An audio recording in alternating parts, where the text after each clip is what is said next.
in a way, I explored all the isms, Taoism, Buddhism, and other isms. The only ism I never considered was Judaism. My own ism, you can say.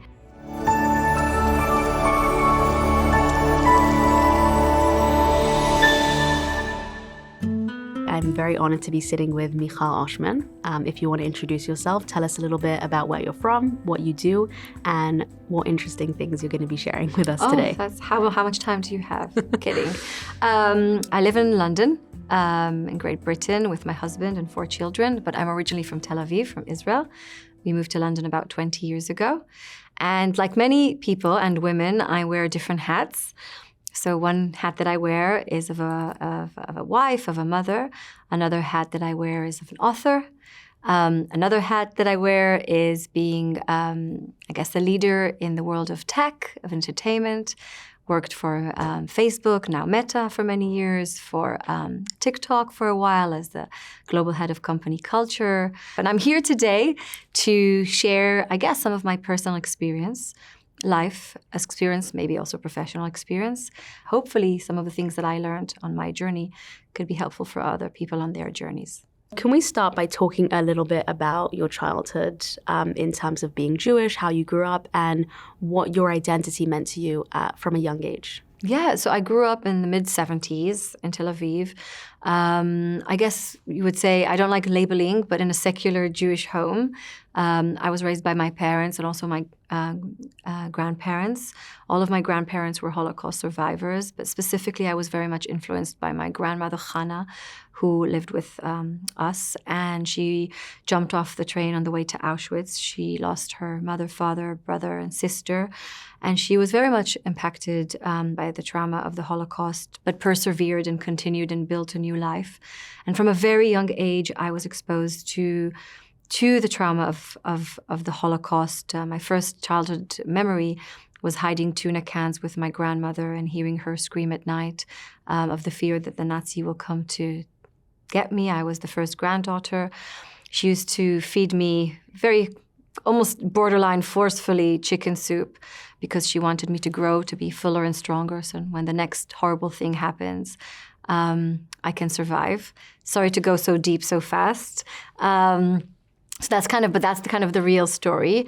From an identity point of view, I was raised as an Israeli. As the strongest part of my identity, I guess, was to be an Israeli and to be a proud Israeli. But I guess Judaism and religion didn't really take a part of. I've never seen Shabbat candles being lit at home or Kiddush. My parents have huge respect for our heritage and our faith, but without practice, I guess. What I also wasn't exposed to the meaning of being Jewish, apart from like the practice itself. I had no idea that there is deep meaning in Jewish life, and yes, so that was my upbringing. You mentioned that you were surrounded by Holocaust survivors as grandparents, and obviously exposed to a lot of the trauma that came with. In terms of being Jewish, was your association with Judaism linked to a more sort of fearful kind of Judaism like the Holocaust survivors probably had? I was convinced that being Jewish meant to be sad and to feel guilty.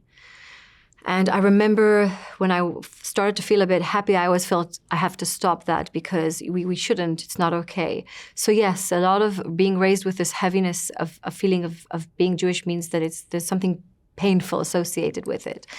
I also think that I was brought up in the sense of being Jewish, more a black and white kind of version, that being Jewish means what you can or can't eat, or practicing, more orthodox, very black and white, for sure not spiritual at all. So, and also didn't have access to it. Now when I think of it, it's quite interesting because one would imagine that when you live in Israel, you get more exposed to these ideas. But I think what's unique about the way I was brought up, obviously there's hundreds of thousands of people that were brought up in the same way. When you're in Israel and it's Yom Kippur, or it's Friday night before Shabbat, even if you don't keep Shabbat, there's this energy on Friday night. Or Yom Kippur, there's no cars in the road. So in that way, parents don't always educate their children to on the Jewish side because you just consume Judaism, right? By a small, but I think when you leave Israel, and for me, leaving Israel and actually starting our family outside of Israel, then the identity questions started because we're out of Israel. And if we don't tell our children who they are and where they came from, how will they know? You mentioned that the kind of Judaism you were exposed to, you said was, slightly behavioral, black and white, what's right, what's wrong, associated with action. And you said less spiritual. So when did you start to experience that shift?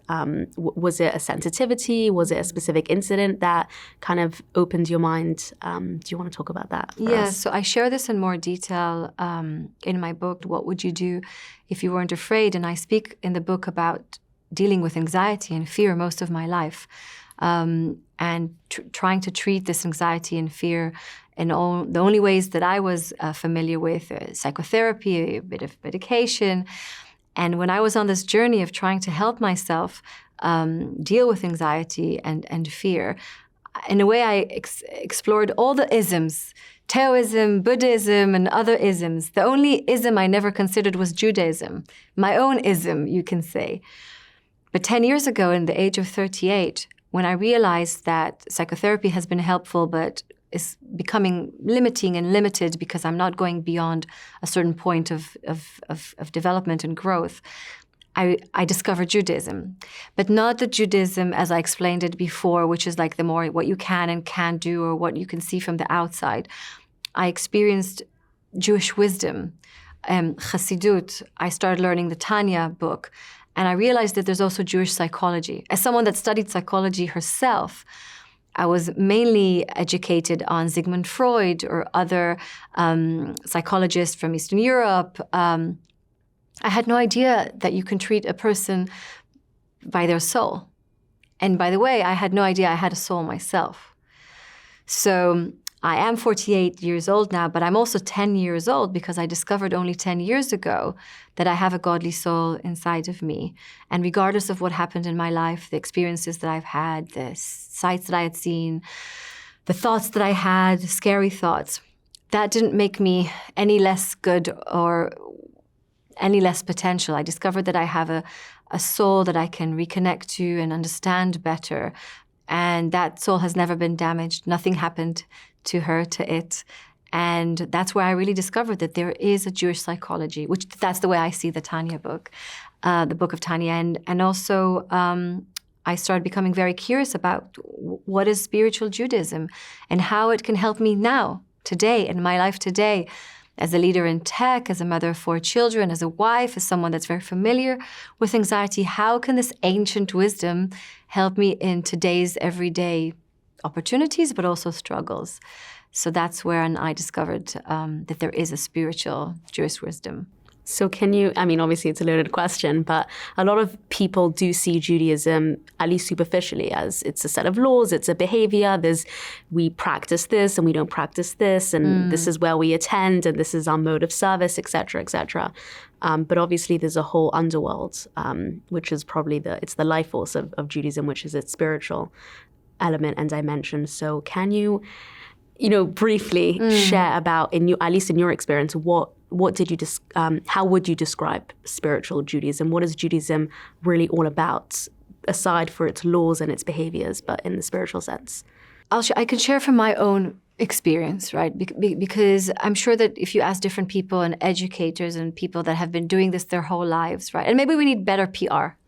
I don't know. Maybe it's just a PR issue. I'm kidding, of course. I think often people see what's on the outside, right? That's just the way that we are wired. And then when sometimes we go through something meaningful in life, even though it's painful and hard, it's actually also an invitation to look a bit deeper and to look in places that you normally wouldn't consider and to be curious. 10 years ago, when I was 38 years old, on the outside, I had everything. And I really did have everything. I had so much to celebrate. Great career and job, 3 university degrees, married with children, served in the IDF, did meaningful things in my life. But inside, I felt empty. I felt that something was wrong. And I was very afraid, and as I mentioned, suffering from anxiety. So I reached a point when the outside of me was so, so different to the inside of how I experienced my life. And I think I'm not alone. Yes, for sure. So I'm taking my own personal experience, connecting to Jewish wisdom. I truly believe that the deep ideas in Judaism, the original, ancient, holy ideas in Judaism, I believe they're universal. If we're curious enough, and if we take a non-judgmental approach, we can really learn about ancient Judaism, about Jewish wisdom. Learn. When I started practicing Shabbat, we did it very, very slowly. I looked at my children and I said, oy vey, Shabbat is the day of their football and they're always on their iPads. How will I even introduce Shabbat to them? Because that could have seen as something from the outside, right? We're not doing this. We're not doing that. But I didn't want to take that approach. What I did is that I spent time on Chabad.org, not that they need my PR, and found a way to get inspired myself from the ideas around whether it's that week's portion or whatever celebration, holiday, and printed off, wrote down ideas that are relevant for my children. And then I brought them those ideas to the Shabbat dinner table, and I introduced those ideas to the children, and we started having a conversation. What I find fascinating is that those ideas from the Torah, from thousands of years ago, they were meaningful for my children. I introduced them in a way that was relevant to what they're going through at school, what they're going through socially, what they're going through within their friendships, within themselves, what we're going through as a family. These concepts were relevant to their very day-to-day experience. And I think that's what so many of us are missing, that there's so much wisdom and knowledge. We didn't invent. Anxiety isn't new. Fear isn't new. The sense of imposter syndrome isn't new. People have always felt and asked these big questions. And yes, the Torah has answers for them. You have to approach it with the mindset of curiosity. You have to bring it, not take it down, but bring it to your life in a meaningful way. But once you do it, the outcome can be truly magical. I wanted to just backtrack to something you said before. You mentioned that in your spiritual journey, before discovering Jewish wisdom that you found so relevant to you, you searched out the other isms, and you mentioned Buddhism, and you mentioned a lot of psychotherapy. I'm curious, in your experience with all of the different stops along your journey, what you felt was missing through those that you kept on going and kept on pushing deeper. Like, what wasn't enough that you eventually turned to Judaism? Oh, it's such a good question. There were a few moments when I was in therapy.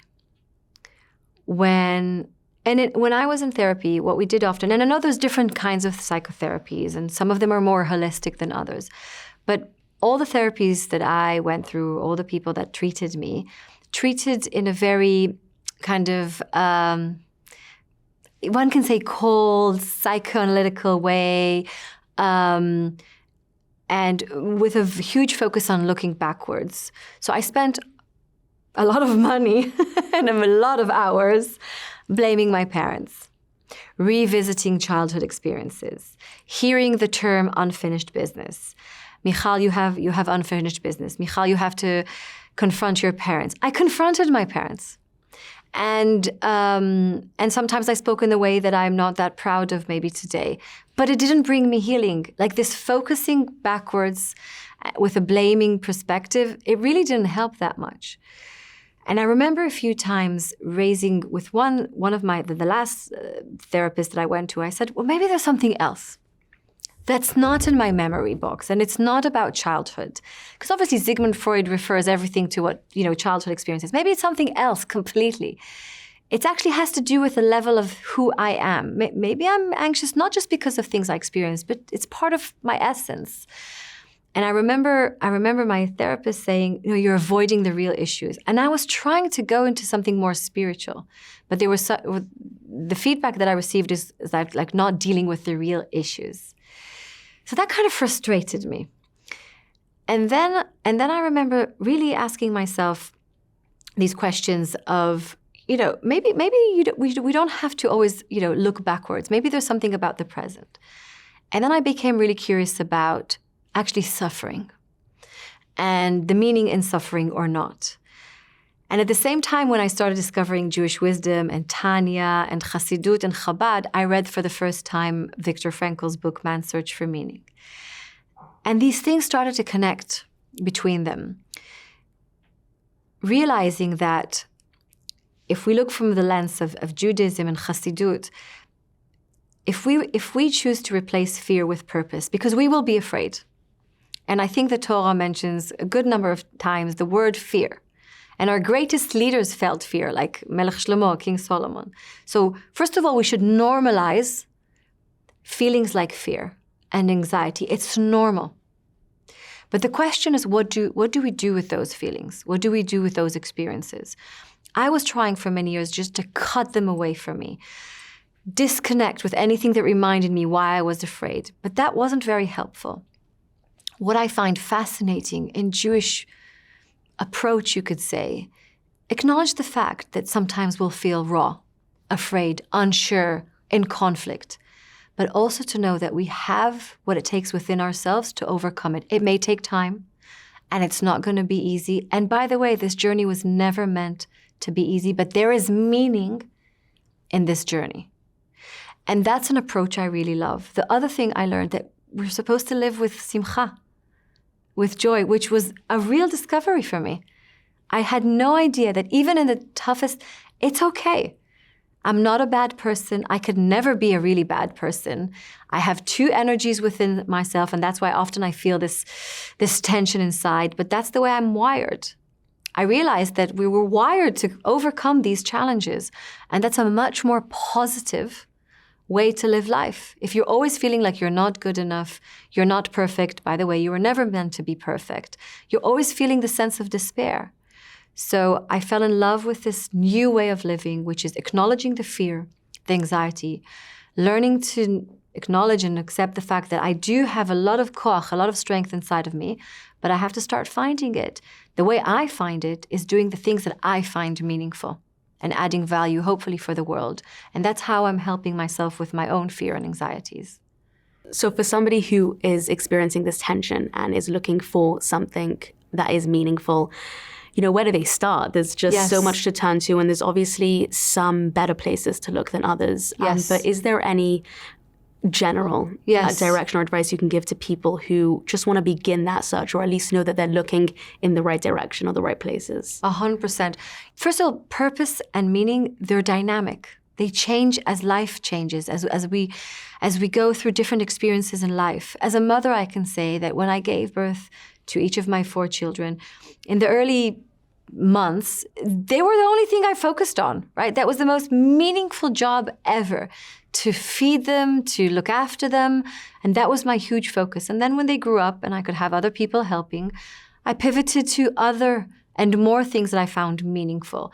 Viktor Frankl told us that the search itself for meaning is meaningful, right? You don't have to find that one or create. Just asking yourself, and going back to what you said, a really great place to start the search for your meaning is to start with your own talents. Hashem gifted each of us with different talents and different passions and different things that we just naturally can do better. And there are other things that we don't do that well, or we don't want to do them. Sometimes people think that there's a set of talents, that's the one that's the best thing to do, and then they try to copy someone else's talent, or actually try to copy someone else. That's probably not going to give you meaning or joy. The best thing to do is to start from yourself and be really curious about what is meaningful for you. Just on the topic of Viktor Frankl, I obviously read your book, What Would You Do If You Weren't Afraid? Loved it. I read it once, and then again before interviewing you, I went through it again. And there's a beautiful story you share about Viktor Frankl and the prisoner who wanted to take his life, which I think would be beautiful if you can share with our audience, and the impression that gave you and how this also kickstarted your search for meaning. Yeah, so Viktor Frankl was Sigmund Freud's student. Before the Holocaust, very early on, even before the Holocaust, he realized that his point of view is very different to Sigmund Freud. If Freud said that people are motivated by this pleasure instinct, Viktor Frankl discovered that people are motivated by this search for meaning. And that's what really they're after. It's not about searching for happiness, but searching for meaning. And then he found himself as a prisoner in Auschwitz. One day, a prisoner came to Viktor Frankl and said, "That's it. I want to run towards the electric gate and finish it. The world has nothing to offer me." And Viktor Frankl, surprisingly, but not surprisingly, because he knows how humans are wired, instead of telling him, "Please don't take your life," or, comforting him or saying, being empathetic, sympathetic, he said, "You're saying that life isn't offering you anything, but what are you offering life?"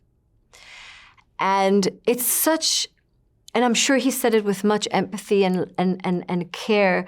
He knew as a therapist, as a psychiatrist, that what that prisoner needed is a reminder that even though he is imprisoned in Auschwitz, he still can add value to the world.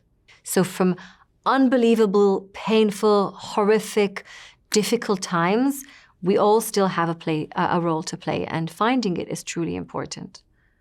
I love that line you said. I'll probably misquote it, but the one about life, it's not about what life is offering you, but what you're offering life. Yeah. That's like a whole perspective shift on how it, just to move from a place of being a little more concerned about the self and what's happening to us. And sometimes that could drag somebody down because there's always challenges and there's always uncomfortable things people are going through, and just turning it outwards more.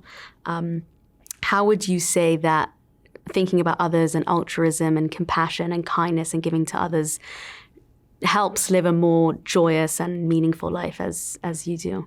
I think we live in a very interesting time about self-awareness and a lot of self, right? And that's beautiful, right? This focus on self and who I am and my identity, and that could be really beautiful, and it is. But it also comes with a bit of a risk with too much self or self-obsession. I can tell you very personally that at some point I became so conscious of myself, inside and outside. I even at a certain point became a bit obsessed with how I look, and did some, too much obsessed things with my face, okay? You can read between the lines. And that's not good either. I think finding this nice, healthy place about focusing on ourselves, but also focusing on ourselves in the service of others. And sometimes when we're so worried about our success, what we look like, how we appear, are we impressive, the best thing could be to actually move a little bit away from myself and focus on, as you said, how can I be at service for others? What can I do for others? It actually takes the pressure off of you. It can be depressing because if it's always about me, so if I get something wrong, it's dramatic. If it's not always about me, then there's less drama sometimes because the stakes are not that, I'm just here to do something. Is there any particular idea in Jewish wisdom that speaks to this point about turning it away from the self and to a more macro vision? Yeah, well, it's a very, again, I'm not an educator and not a again, but I really like the idea of bitul in Jewish wisdom. The idea that, obviously this comes from a very kind of deep faith, I guess, religious perspective, which is, acknowledging that, we're here for a purpose. And the purpose is, and not putting the kind of the focus on us, on ani, which is the word in Hebrew, myself.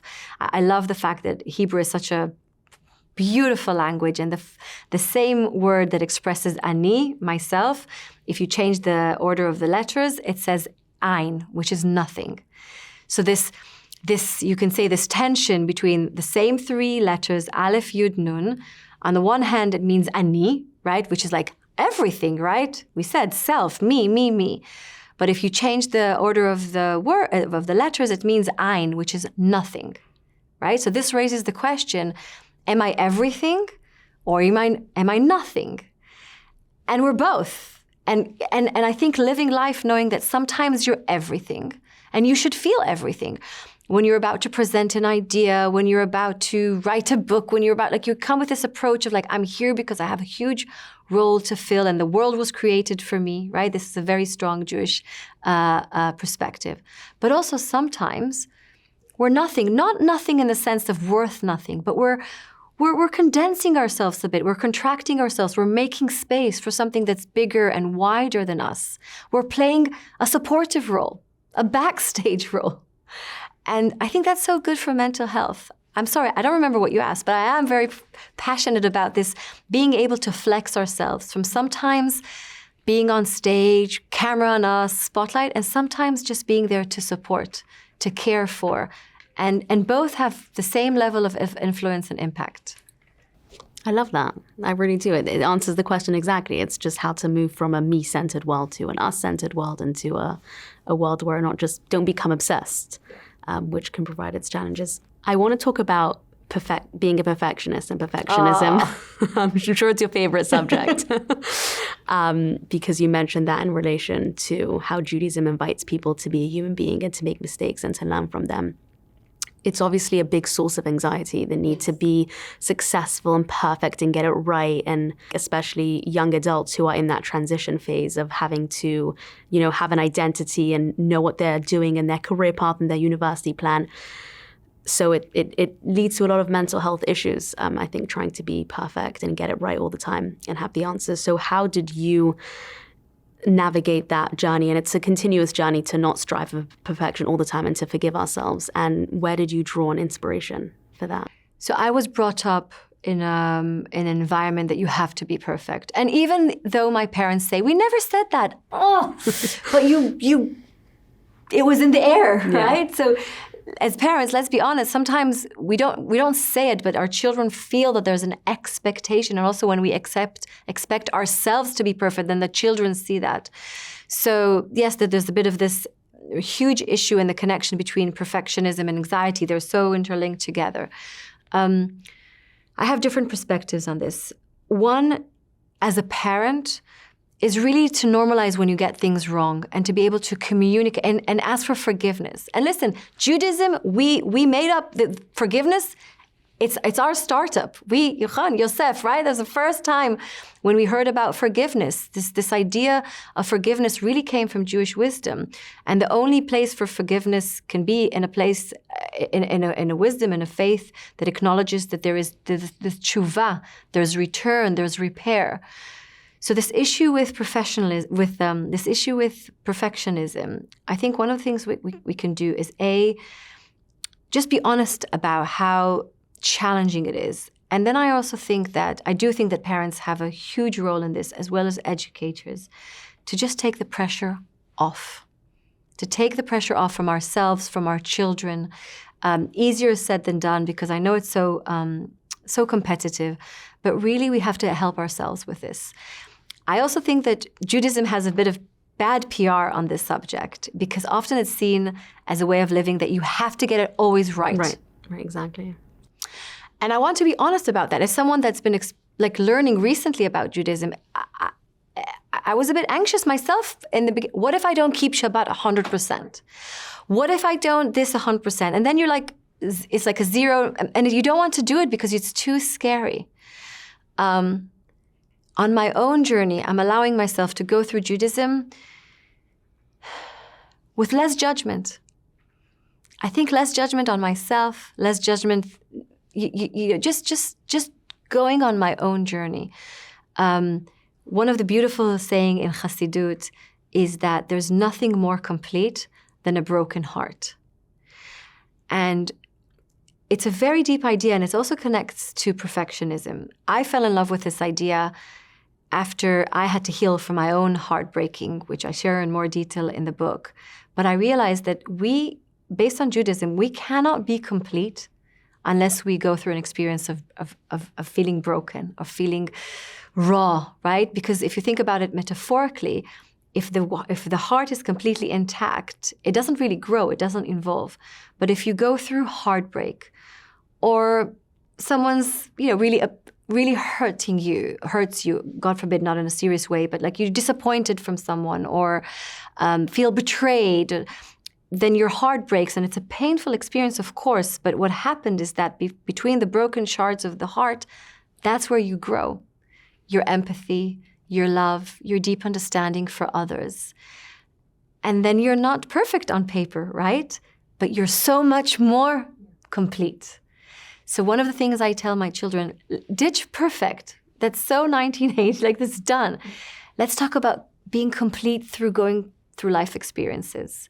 And even when it hurts and even when it's hard, we know that we're growing and we're not doing perfect anymore. Enough. I like that a lot. You mentioned that you wear a lot of different hats. Yeah. So I want to know which Jewish idea helps you as a mother, as a spouse, as a friend, and as a business executive. I'm sure they're all interlinked. There's one answer, exactly. Shabbat. Obsessed with Shabbat. Genius. How did Hashem know? Of course he did. That 3,000 years down the line, what we will need is someone to force us to take a minute, to take a day, to log off, switch off, push away all these noises, and really just refocus, remind ourselves who we are. I really feel like Shabbat is the greatest gift for all the things that you mentioned. It doesn't mean that spending a whole day with your family is always, but this connection matters, especially in this time when we often, connect on messages or emails. Like just spending time physically with one another is healing, is meaningful, even if sometimes there's tension and issues. So my thing is Shabbat. I love that. That's so good. Shabbat is a universal gift. It's a universal gift. Okay, let's wrap up with that. Thank you so much for sharing all of those beautiful messages that a lot of different kinds of people can definitely take and bring into their own lives. I think some of the concepts that we spoke about today, I shared kind of from the middle, right? And people are watching us or listening, sometimes they don't know some of these topics. I really believe in taking one step at a time. One small step, being curious about reading the week's portion or reading part of the Tanya book or watching a video. It doesn't have to be everything, right? We don't have to be fully educated. But if you're finding something that's making you feel a connection, then that's a sign. Follow it. Be curious. And if you enjoyed listening to us today, that you have to follow this channel because there's so much more interesting content, inspiring ideas. So just press that button and make sure that you get more ideas and content from this amazing source.